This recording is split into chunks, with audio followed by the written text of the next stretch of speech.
Welcome to the SRS Podcast. I'm your host, Aaron J. Babyar, and I'm the Director of Support Raising Solutions. Whether you are a new ministry worker or a veteran looking to increase your competence and confidence, Support Raising Solutions seeks to bless you in your quest to be a spiritually healthy, vision-driven, and fully funded Great Commission worker. My guest today is Micah May. Micah is a trainer and facilitator of support raising for Fellowship of Christian Athletes.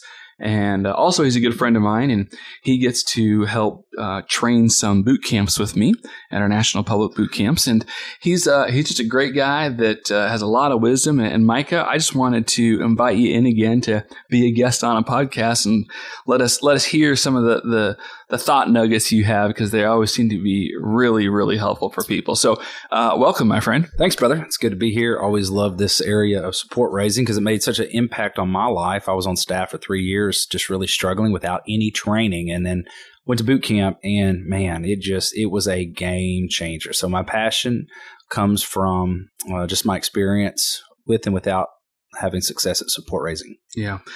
You know, like myself, you failed for a few years at support raising. You were really lousy at it, and I was too. And I only know that because you and I heard each other's stories so many times. But speaking of being around each other so many times, I know one of the things that we hear about a lot is the topic of social media and where that fits in and where that doesn't fit in to support raising. In fact, it seems like we always have a lot of questions about, can I do this? Can I do that? When do I do this? How do I do that? And I wouldn't consider either one of us to be technological geniuses. You might be slightly better at that stuff than I am, but when it comes to social media, that's a completely different animal, isn't it? Yeah, I mean, the main need for social media, the main uses for a missionary on support is to connect with their donors. Mm-hmm. It's great to follow your partners. Many times they'll post something to social media before they'll call you and tell you about it. And you can follow, comment, and it's just been an incredible way to track with your supporters. So that'd be the primary use of it. Right. But, you know, a lot of the people that are listening to this have probably fairly recently graduated from a boot camp, or maybe have never even been to one, and they're still just not quite sure how to deal with all this. I mean, because just think of some of the portals are for social media. There's Facebook, there's Twitter, there's Snapchat, there's Instagram. There's probably a bunch I haven't even thought of here right now. And people are kind of looking for, which one do I use? And what's the best one? And where are my supporters? Or which one are the kids on that if I can get on it right now, I can ride that wave for a few years until they move on to the next one? And you already kind of gave an answer that really, it's not so much of a portal for you to be the big communicator, but it's more of a portal for you to be able to track with your supporters. Tell us a little bit how you came to that conclusion over time. Well, I mean, some people may think of social media as, I'm going to get my full support through, because I've got, 2,000 friends on social media. But the key is you still need to get their phone numbers and call them. Mm-hmm. I've got, yes, you can use instant messaging or direct messaging to get people's names and phone numbers. And yes, you can set up some appointments that way. But if you set up too many appointments, or what we found is I've got a staff person I'm coaching right now that is kind of run out of names and numbers, and they're primarily using social media to try to get in touch with people. And just today, as we had a coaching call, he was telling me how that some of his people, they're not responding because they're not even on, like, say, direct messenger. So you think you can connect with them, but some people don't even use the direct messaging function of that. And so he's actually calling current donors and said, "Hey, do you have the phone number for this?" Oh, wow. So he's having to do a lot of back it goes work. back to, it goes back to how important face-to-face is. If you ask somebody to marry you, you've done it face-to-face. The next level is phone-to-phone conversation, how important that is. And so it just speaks to be important to talk to somebody on the phone. So yes, you can use social media to develop a list, maybe instant message them and get their phone numbers, but it's still best to make those phone calls to connect with donors and set up those appointments. Now, I'm going to zoom in on that a little bit, because we always have people that go, no, you don't understand. My friends, we message each other. My friends and I, we like never talk. Like, we do everything through text message, or we do everything through Messenger. I'm going to set my appointments up that way because it's faster for me. you and I hear versions of that all the time. What are your thoughts about that? So I think, with your friends, it doesn't matter how you communicate with them because they're your friends, right? You can text message them. The most important thing is getting an appointment. But what we're finding is that some people are ignoring the direct message. Let's say you message somebody, maybe it's an acquaintance, maybe a friend of a friend, and they're like, I don't know this person. Or even if they do, sometimes they just get busy. They don't reply to that message right there. So what happens is you have a lot of messages out there that people aren't responding to. Whereas if you actually get somebody on the phone, they're going to hear you out and they're going to be able to tell you, yes, I'd love to meet with you sometime and hear your ministry vision and some of your financial goals. Or they'll say, hey, I just can't right now. It's a busy time in my life. Can we do it? But at least you get a direct answer because you've asked a direct question. And so that's the biggest problem with using social media is sometimes people just so easy just to not respond. It seems optional, doesn't it? Yeah, it really does. It seems unimportant, really. Yeah. Even when I have people sometimes reach out to me that's wanting me to buy something or whatever, it's like inconvenient. Whereas if it's important, if somebody calls me and gets me on the phone, I'm going to give them some attention because we're on the phone together. Yeah, you're not going to abruptly end the conversation. Courtesy. Yeah, absolutely. But that can happen with social media. It can, and like I said, I'm not anti. Use whatever platform you can to get appointments. But what we're seeing is it's not going to be the key to getting full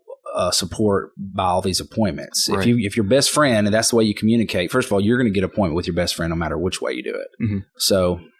But that's not going to be the bulk of your call list. Yeah, it's really you're going to not. run out of friends, best friends, pretty quickly. Absolutely. Yeah. So, got to be able to get names and phone numbers. I'll point out one other thing with this before we kind of move on to a different topic, and that is that some people, and I can't prove this, is just my sociological observation, if you will. Some people, if they see the word budget or if they see the word finances, it actually, in my opinion, I could be wrong on this, in my opinion, it makes them less likely to reply to a message. Whereas when you drop that in a conversation and say, hey, I'd love to share with you about our vision and budget goals and how God's using this to change lives, people aren't fixated on that one word and they don't go, oh, no, I'm not meeting with you. They're probably a little warmer via conversation, where when it's a message, I think they might be a little cooler, a little more likely to ignore you. Absolutely. Well, there's so many conversations. I mean, there's tone, inflection. They can hear it in your voice, almost kind of like body language in a way they can feel. And so sometimes when I'm talking to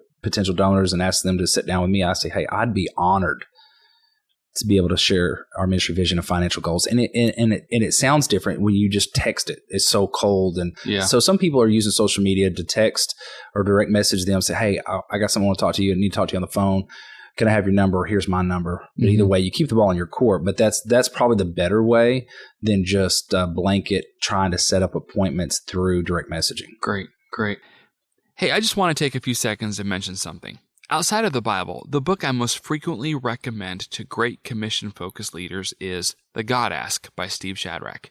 I'm humbled to say that Steve is a friend of mine who actually helped pioneer support-raising solutions. And if you haven't read his book, you're missing out. Instead of going into a support-raising appointment fearing what people might say, you can have confidence that God is superintending the whole process. This book will help you embrace the fact that biblical support raising is not a man ask. No, it's actually a God ask. And it's available at cmmpress.org, where you can receive a 10% discount if you use the code SRS Podcast. Hey, let's change tracks a little bit with this, because social media is it is an animal. It's a changing animal. It's something that we want to be aware of. But I know that some people they want to publish a lot. They're like, well, this is my way to tell everybody about my ministry. I don't even need to write newsletters anymore. Or I need to prove to everybody everything I'm doing. So 17 times today, I'm going to put out a picture and a description, and all of a sudden it becomes this ravenous animal that they can't stop feeding, and it's almost like over communication. Or they do write a newsletter and they just stick it out there on social media and they hope people find it. So what do you think about any sort of regular communication about your ministry when it comes to social media? Yeah, I would probably think quality over quantity. You don't want to overdo it, but you also don't want to underdo it. Some people don't post enough. If you're only posting vacations and pictures of your kids on your social media, they may, if they look at your social media, do they get a good balance of ministry and family? Mm-hmm. And so a lot of it has to do with the what you have to say. So if you're posting 20 times a day, which I don't see a lot of guys doing or ladies doing that. No, but that says to me you're not working. Yeah. Or this is the only thing you're doing. Yeah. If so I try to, for my social media, I try to have a balance of ministry and family. There may be seasons where it's more family related. Like right now, my kids are really involved in sports. So there may be some stuff going on there. I liked the video of your son running just yesterday. Yes. Yep. So we're running track, but yeah, so I would say that just the key is balance and, when in doubt, I would lean a little more towards over communicating than under communicating. Mm-hmm. So I think it scares me more when people don't post than people that might post too much. Okay. So talk about posting newsletters, though. We've had some people that have shared, actually I know this happened to me, that they put out their newsletter, they put it on social media, but then also they emailed it out to everybody. And in their mind, they were thinking, I'm letting everybody know what's going on. And they couldn't figure out on the backside through MailChimp or Constant Contact or whatever, who was actually reading their newsletter or not.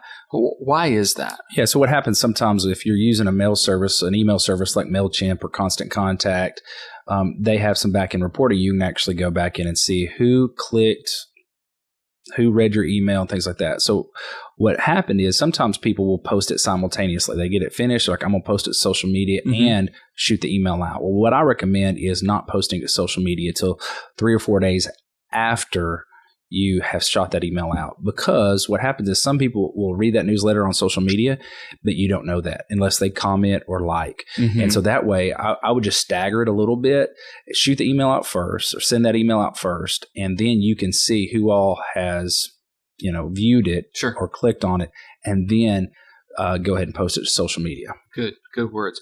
What do you say to people that are like, I'm not sure which social media portal to use? I guess I'll just maintain all of them. They have 17 is my number today, I guess. 17 apps on their phone where they're trying to post something to every one of those every single day, and then they're getting overwhelmed by it.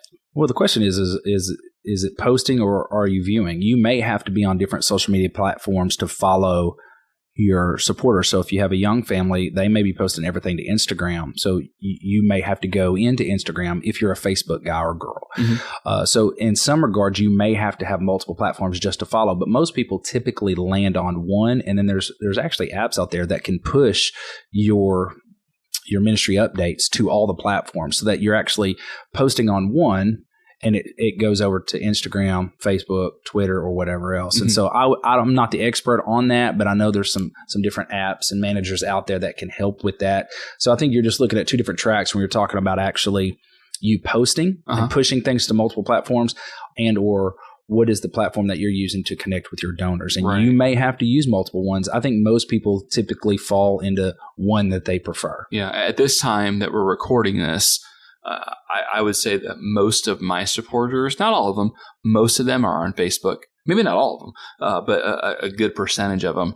A couple years down the road, none of them might be. That might switch. It doesn't seem like it was all that long ago where Twitter was the hot thing, and a lot of people were getting on Twitter. And I don't know. It seems like a cool. I'm not giving any stock tips, by the way. I'm just saying that there's not a clear winner in this social media stuff. And so the point is, are you communicating vision-driven communication with your supporters? Is it actually reaching them when you try to use social media? But the flip side is, are you aware of what your supporters are doing? Are you being able to keep up with them? Yeah, and I'd say one really cool thing about social media over just like a Constant Contact email update that you send out is the ability for people to share what you post and how literally things can go viral. So put some time into what you post, and it's really exciting time to use social media in a positive way. Yeah. Okay, let's take a different track here for the remaining time that we have, and just point out a couple different things. One would be that if you're sending out pictures, if you're posting pictures, I'm not even talking about newsletter, but it would certainly apply to that too. If you're posting pictures of people that you're serving for the sake of the Great Commission, that can kind of get into a little bit of a gray area, can it? Now, you actually work with a lot of kids through the Fellowship of Christian Athletes. So how do you guys approach that delicate balance of sometimes you want to probably put out pictures that has kids in it, and that can be kind of a sensitive thing to do? Yeah, absolutely. Well, and the thing I'd recommend for everybody is to get with your organization and see what their policies and standards on. And some of those policies have been put in place for your protection and for the protection of the organization. So for FCA, if it's something where they're coming to camp and their parents have signed a waiver, we can use that video footage and photos all day long. If it's kids at public school, what we try to do is post them to our FCA, like South Central Arkansas FCA social media page instead of my page personal. And the reason why is that most kids are covered when their parents sign them up for school. Most of the time they sign a waiver that says, hey, if it's a school function, then you can use pictures. So that way the school can do promotion stuff. So that's why I'm not personally posting pictures of kids to my personal site. We'll share it on our South Central Arkansas FCA or Instagram page, and then I'll share that to my personal page. That's why it's an organization deal. But that's just currently what we're doing. Right. I'm not the expert on legal matters. No, but you do have a plan. Yeah. And that's what's really important and all that. You're not just willy-nilly posting whatever whenever you think about it. I could post a lot more, but I'm also there are organizations out there that are not pro Christ and pro for. So there's a lot of stuff. I have some great video footage, some exciting stuff, but that I don't post publicly because of the potential backlash that an organization might have. So that's another thing. I think the key is be mindful, have a plan. Yeah. Of what you post, what you can post, what are the rules. The rules today may be different than the rules tomorrow. Sure. So I'd say another thing to throw in there too is, be aware who might see it. Potentially if you're posting something that people might see of themselves later on. I'm thinking particularly for those that might be serving in a closed country. And, you need to think about the impact of what happens if the government sees some of the people that you post pictures of. You need to be thinking about the impact of what about the people that they might have access to social media and you're posting photos or pictures of them and they're like, oh, wait a minute, why is this guy posting about me? What's going on? And so there's a lot to think about and all that, isn't there? Yeah, you got to be careful. I know when I was in Singapore in December, we had about 30 FCA staff and partners from 10 different countries in East Asia, and I didn't post anything without approval from the East Asia FCA directors. Okay. And what we did is we actually had to blot out the faces of those that were in closed country. And so I got some posts out, but it was after the fact because I wasn't going to endanger their ministry because I was excited to be in East Asia training. Sure. Good word. Well, as we wrap up, I'd like to just point out a couple things. One is that, as the listener, you do not have to be the social media expert. You are called by Jesus to be a part of the Great Commission. And in whatever capacity that takes it, unless it is to be the expert in social media, don't assume that you have to be the expert in social media, but talk to people who are.